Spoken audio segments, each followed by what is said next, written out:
So I was in the bath the other night, still counting my toes, and I got to thinking, what would this car be like if it had more power? Now, the whole ethos that we got going on with this car and the whole kind of mystique that sits around the Panda 100 horsepower is its blend of fun and character and drivability that make it more in line with the older school of hot hatches, things like the 205 and the Uno Turbo and things like that. And indeed, Fiat have had a good crack over the years at a number of hot hatches, things like the Uno Turbo.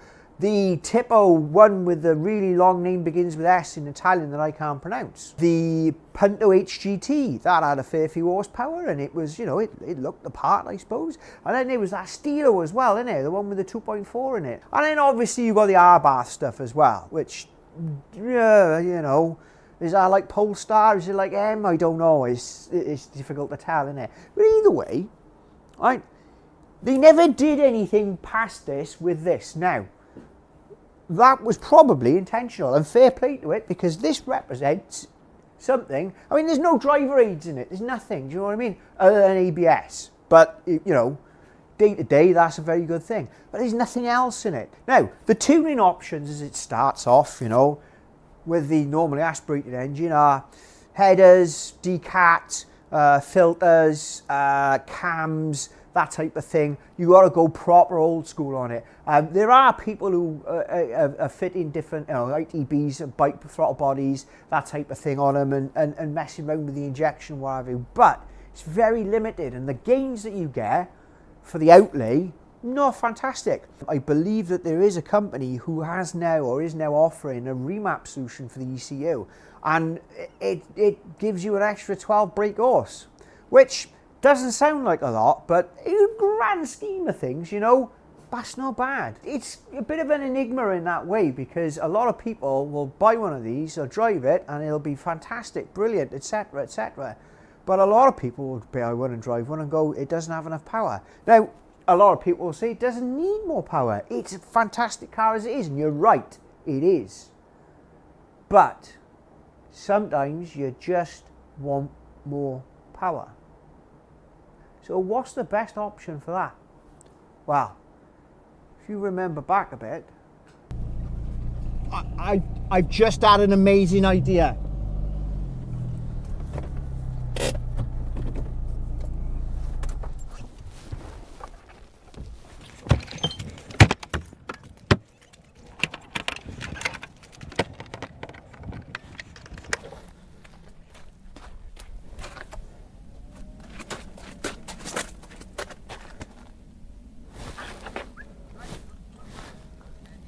It would fit. So I decided to find out for definite if it would fit. Now, I'll be perfectly frank with you. All of that has actually happened.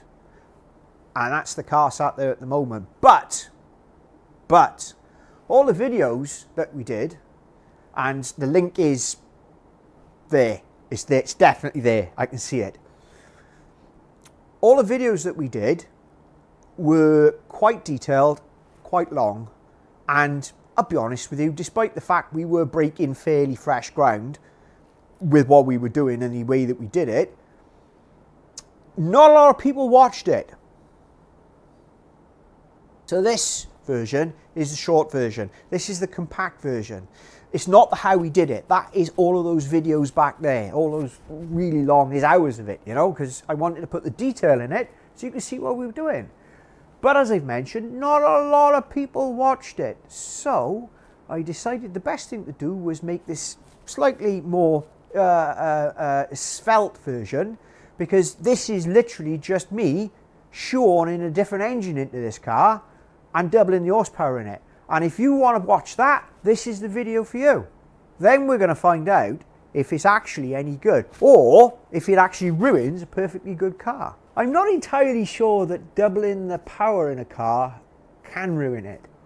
Obviously it will change the car, but think about that, you know? So anyway, I think we got everything. So let's have a crack.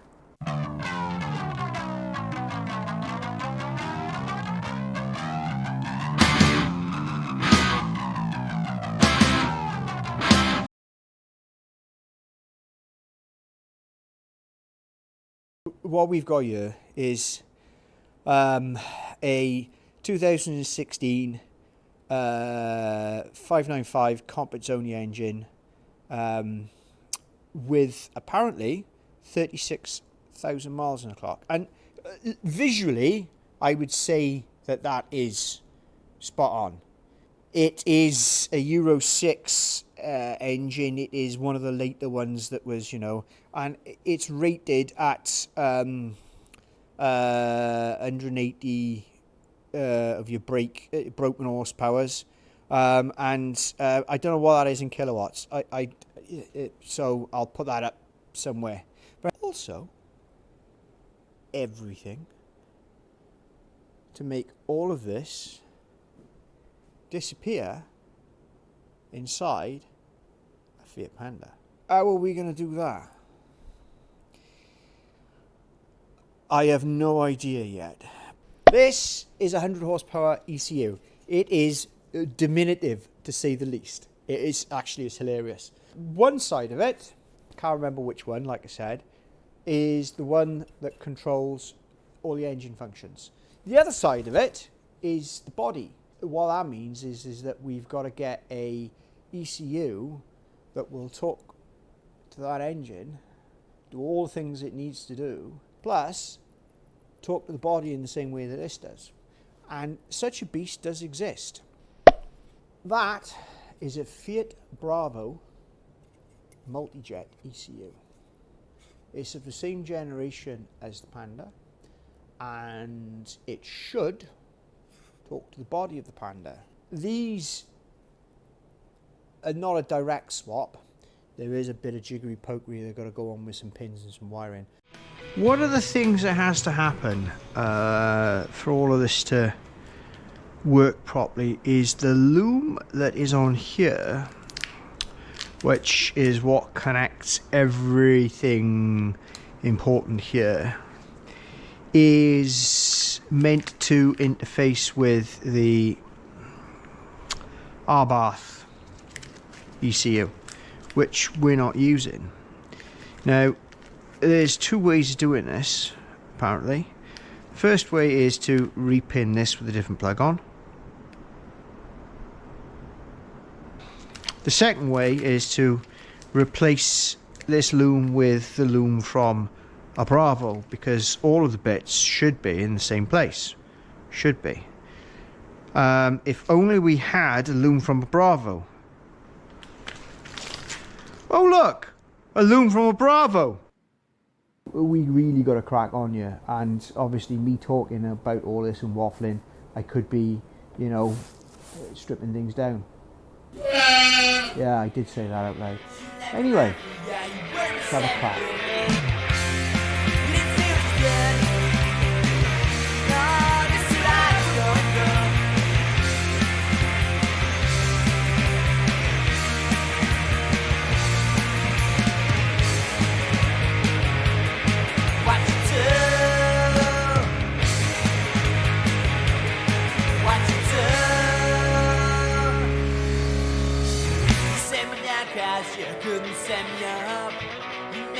That was a fight, because rusty, and that's amazing because they've only been on there like a year.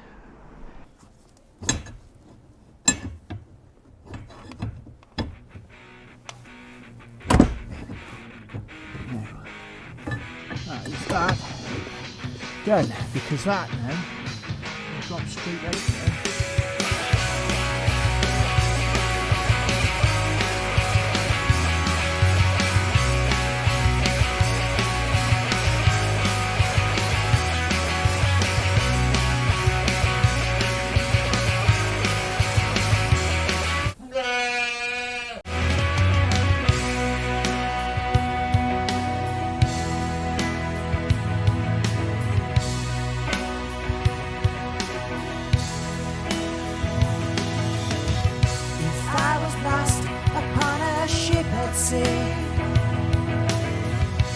Would you send someone to rescue me?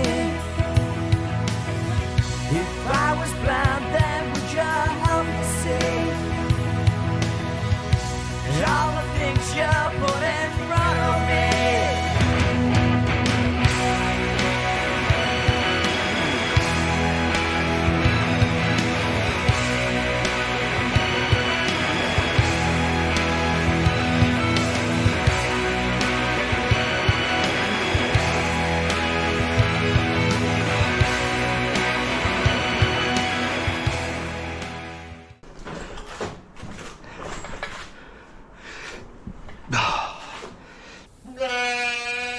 we've got to change the fuel pump and put a return fuel line in. I've cleaned this out as much as possible to prevent any crap going down inside the tank. We've had a little bit of a petrol spill, and now what we're trying to do is just loosen this ring on here. Now, I don't have the proper tool for doing this, so what I'm doing is I'm improvising. This goes this way on that one, on the other one it comes out like that. I've had to change to one of those, which means I've had to and that pipe, once that pipe is, I think it's heat formed, you destroy it. And what I've had to do is I've got another connector that I'm going to put a little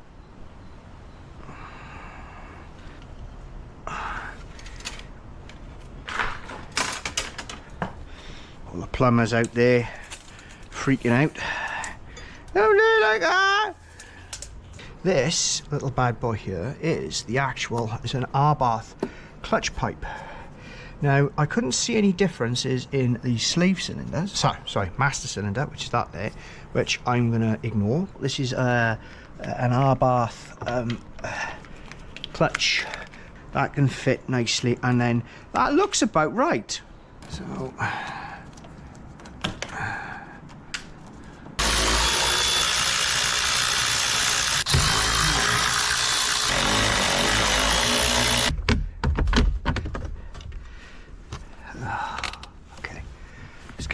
another two on you first.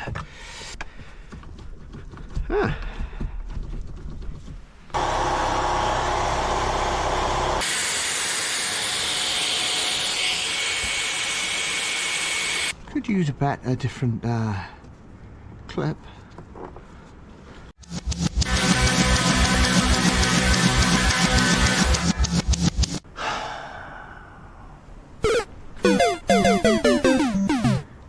A fuel pump. Old OEM pump. Yeah. New OEM pump. Right, don't know if you can hear that, but it's running. And that's all I was trying to do, just to prove we got flow. We had a few problems with the engine mounts and the matching up of their four and one thing or another. I had to call the parts fairies again, throw some more money at them, and they've managed to deliver this. Hopefully we've now got the right part. Keep away from me right now as I turn and shout. I'm holding my hands out. So keep away from me right now. Yeah, we've got to get this. Do you like that? Do you like that? That goes on there like this. Just put this somewhere. It's turbocharger bypass solenoid valve. This loom being from the Bravo, something on the Bravo that sits there. But of course, this is your diverter valve, your turbocharger bypass solenoid valve. So the problem isn't a massive one in the sense that normally, or this normally, lives up there. So I'm going to make a plug lead that fits into there and just allows me to plug this in standard where it should be. Now the body side on the Panda is this, and this little thing has seen better days. So what I'm going to do is I'm going to what quite a few people do is they get the plug off this. They get the wiring diagram, and they get the wiring diagram for this, and they repin the plug to fit that, which is one way of doing things. I'm not brilliant at wiring, and what I need is a solution that allows me to plug this into there. Maybe an adapter of some kind. Fantastic. Right, hang on. I'll assume the position. Brilliant. Awesome. Right, I'll have a crack with this. Fantastic. Right, cheers, bud. What we've effectively got is a adapter that has been lovingly crafted to make this happen. And what we've got here is something that should just pretty much plug and play. The ECU has been virginized. In other words, it's been factory reset. So in theory, what should happen when I stick the key in and switch it all on, it should go, oh, I'm new, and it should associate itself with the immobilizer and everything, that's and the clocks and the key. So that should be that, and it should have a base and T-Jet 120 map on it. Now obviously this isn't a 120. That's another thing that we'll get on to. This is meant to fit an Abarth, and it should be the same. But unlike with wiring, I at least I have a fighting chance of fixing this because welding. So yeah, this lift isn't ideal for this particular task that we got going on here now, and I haven't done one on here like this, so I don't know how this is going to work out. So I'm going to just try. So, oh, I got a full stainless system. I bet that looks mint. No one can see it. It's under the car. What do you do? Every car meets you jack the car up and turn it over, do you? I suppose if it helps you sleep at night, you know.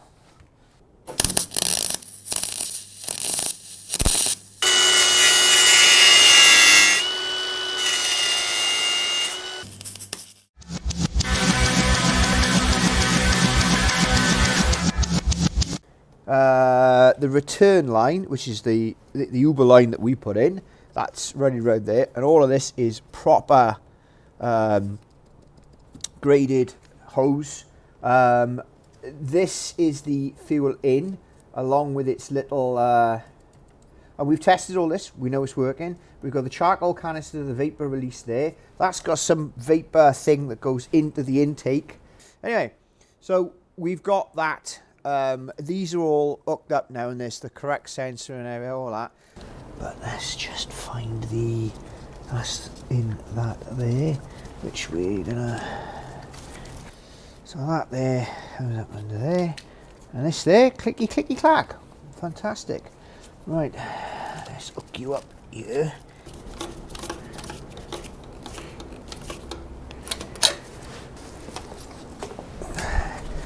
See that loom clips on underneath there quite efficiently. Well, I say efficiently, it's an absolute pain in the ass to. That's what I was worried about. You go up there. Let me just get my workshop helper in to take a look at this and pump this while we. Oh, that's right. It's just me.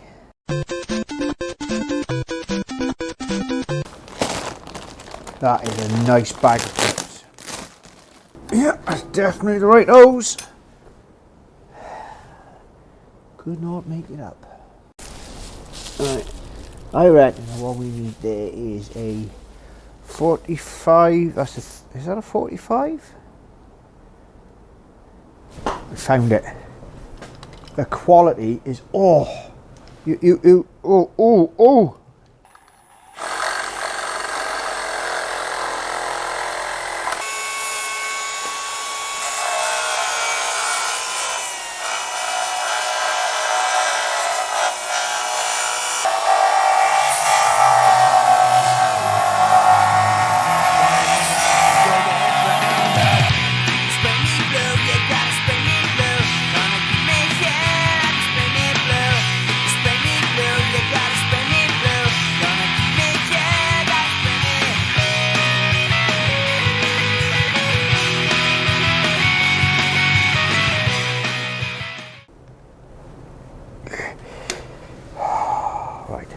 You know what?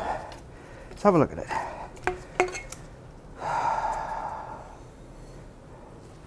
Well, do you know what? That's actually not bad.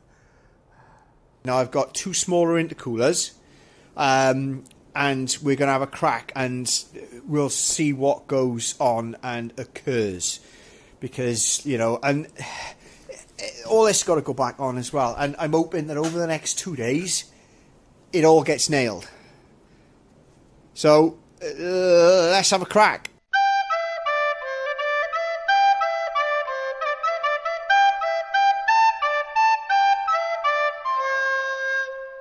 It's been a while since I've done this.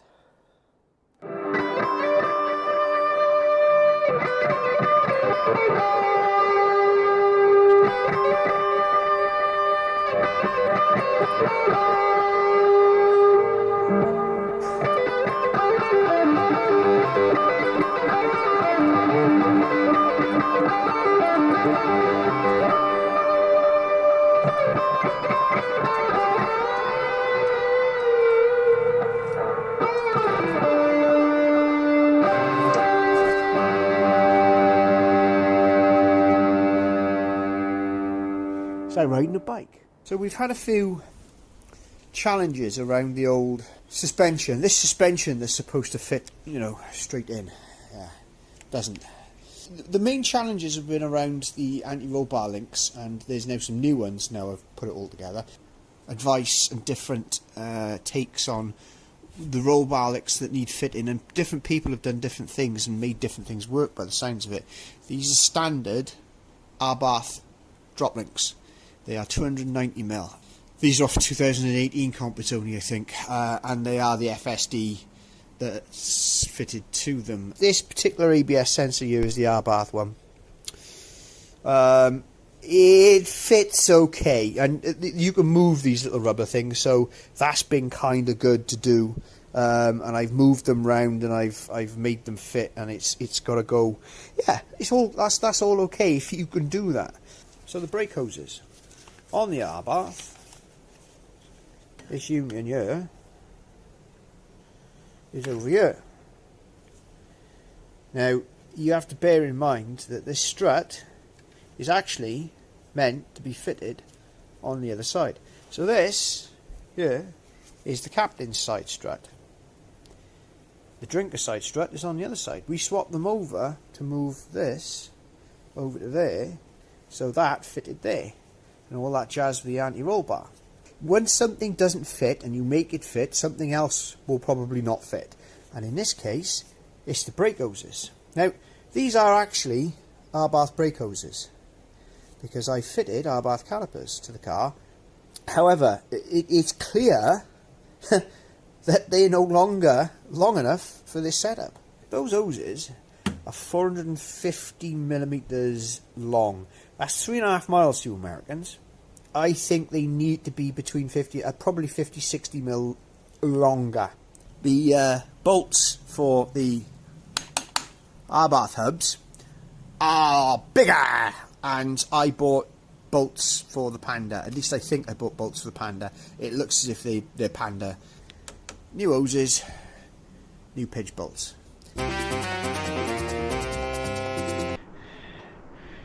Right. Yeah.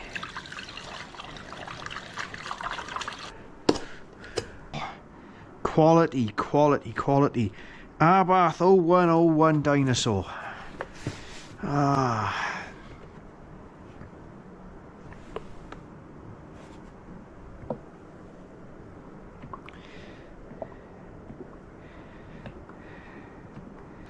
Now, it's got to fill the oil filter up, it's got to fill the oil cooler up. I had a bad feeling then that I hadn't put the thing back in. I seem to remember that that we did. We're in uncharted territory, yeah. I'll be honest with you, I've been anxious about this moment for some time. So what I've done is I've unplugged the injectors. We're going to turn it over, or we're going to try and turn it over. Hopefully it'll do. We're out, because we've got oil, we've got all the things should be as they should be, but we're going to turn it over first and see what happens. So let's have a crack. This battery's been on boil for I don't know, a couple of weeks now.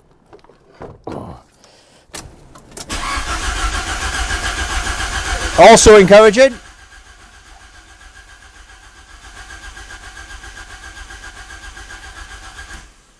Right. I don't know whether you can all see this, but here goes nothing.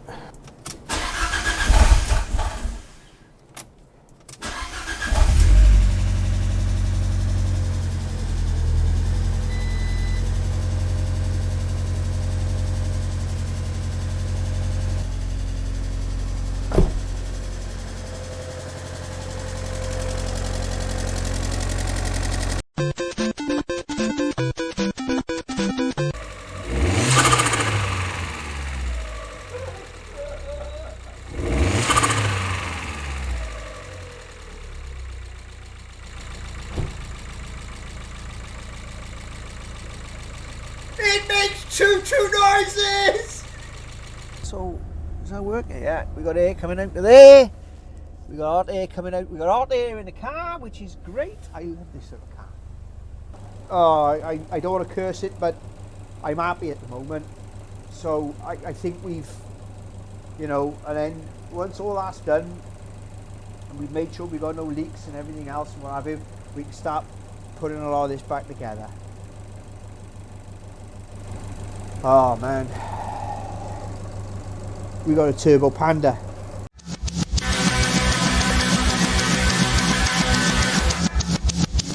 There is the difference in overall length. Doesn't look a lot, does it? You can't make them too long because then you get other issues.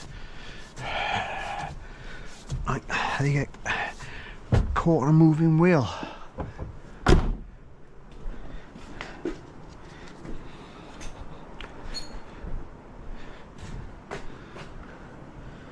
Yep, that looks fine to me.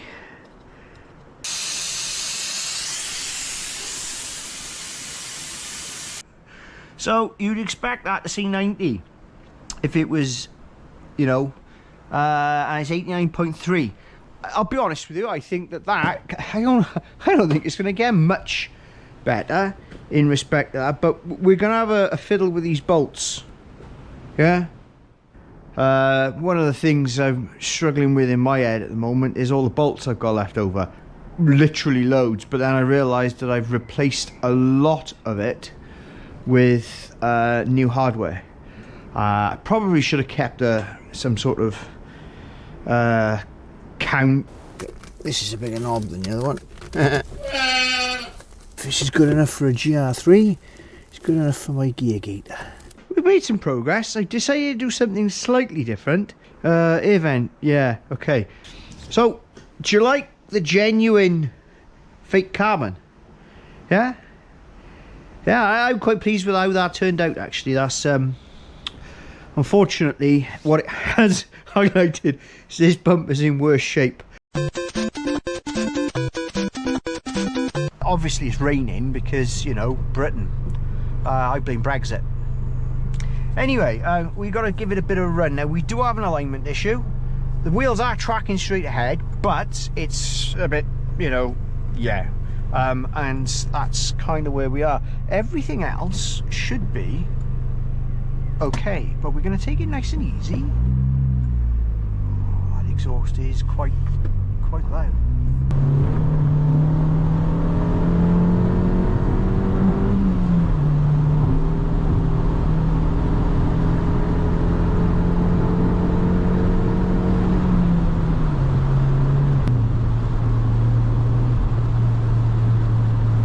Clutch is slipping.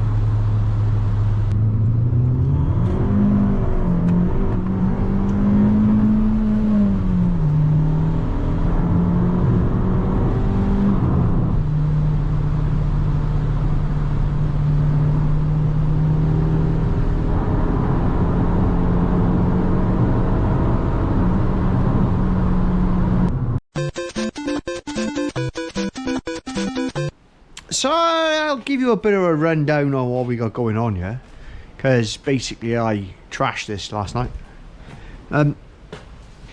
We had to get the old clutch out, and it was spinning a bit. I've done the risk assessment on this. Everything's fine. this, and I've established that this is identical to the flywheel that came off the car. And what I did is I had two clutches. This clutch was fitted to the car, so that's done 30-odd thousand miles. This clutch has also done less miles because it was with that flywheel that I bought. So what I came to the conclusion is that clutch does not fit that flywheel. Or at least that's what I'm telling myself. What I'm going to do is clean up this, and this is what's going back in the car. It's the original clutch. The cross references I have got for this particular clutch setup are specific to the Competizione and Turismo 180 setup. So it's a specific clutch. And looking at the flywheel, and yeah. So there we are. The original clutch is going back in, and that's after I've fixed all the other little problems that we got. But it's been good. I don't regret this in the slightest. Don't regret any of this in the slightest, because we have learnt a lot from it. That or a pain in the ass.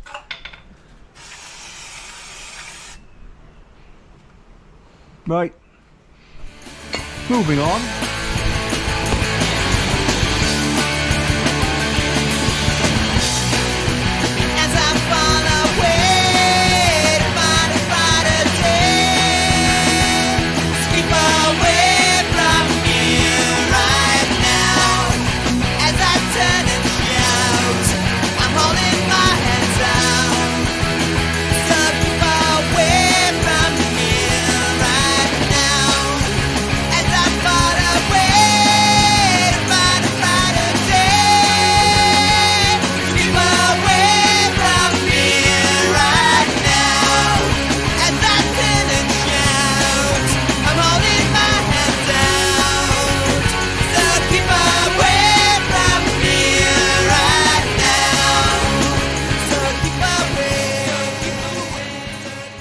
It's 5 in the morning. I happen to be going on a little trip to sort this out. That's right. It's tuning day.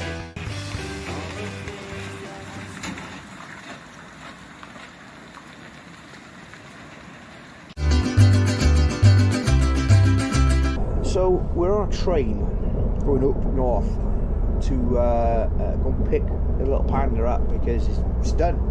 Because we have had a few issues, which I will go through. The first of them is he found a manifold leak. Well, the turbo was a bit noisy, and we always knew that I've experienced this myself, but he narrowed that down to either a manifold leak, so gasket manifold to head, or a manifold turbo. He says it's that side of things, so we've got a little bit of work to do there. It's not the end of the world. It's perfectly drivable. It's perfectly, but to get rid of that, you know, and obviously you might be losing. I don't know whether we're losing anything. The boost solenoid, apparently that's faulty. Now I tried sourcing an upgraded one before we went up here. Failed miserably.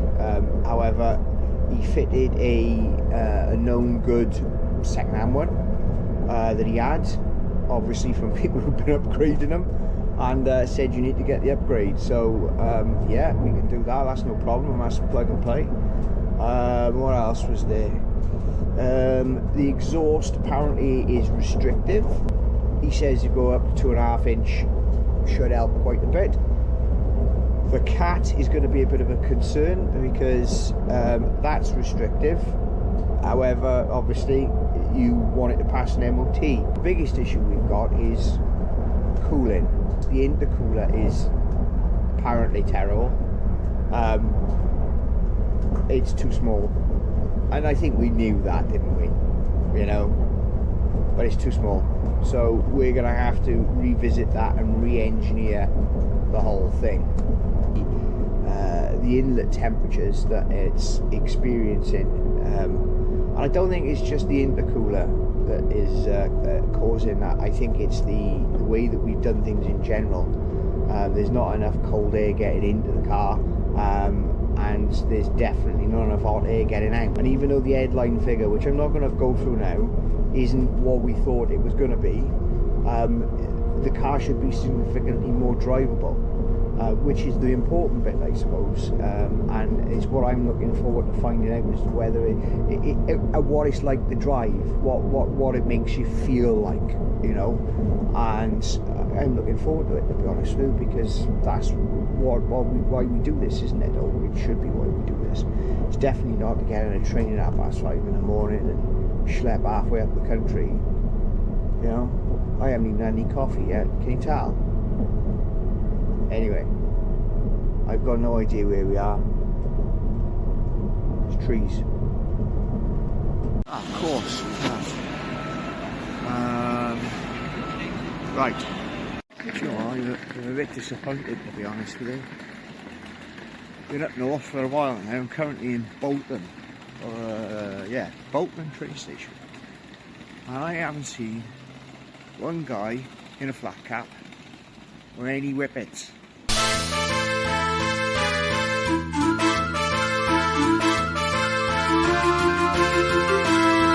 So the guy was very busy, so we couldn't stop and talk long. But we have a very, how do I describe this? It's very nice. He's mapped it to be very drivable, so whereas before it was taking a bit to kick in and it was all over by 6k, this thing is now on it pretty much. However, we have dropped things kind of back a bit to keep the temperatures down. The intake temperatures here are up around about, well, we hit 44 when I booted it. We've got to knock quite a bit off that. But we've got something to work towards. We've got a leak to fix, we've got that manifold leak, we've got coolant to sort out. We're going to need some fuel. It'll crack me up because you usually need half a tank of fuel tuning it.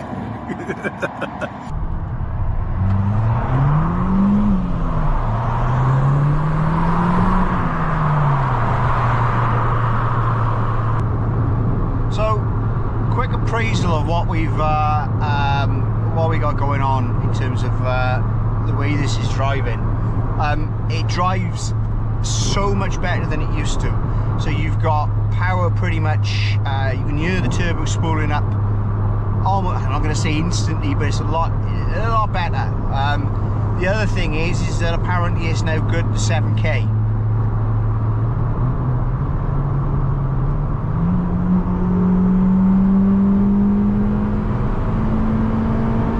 Yep.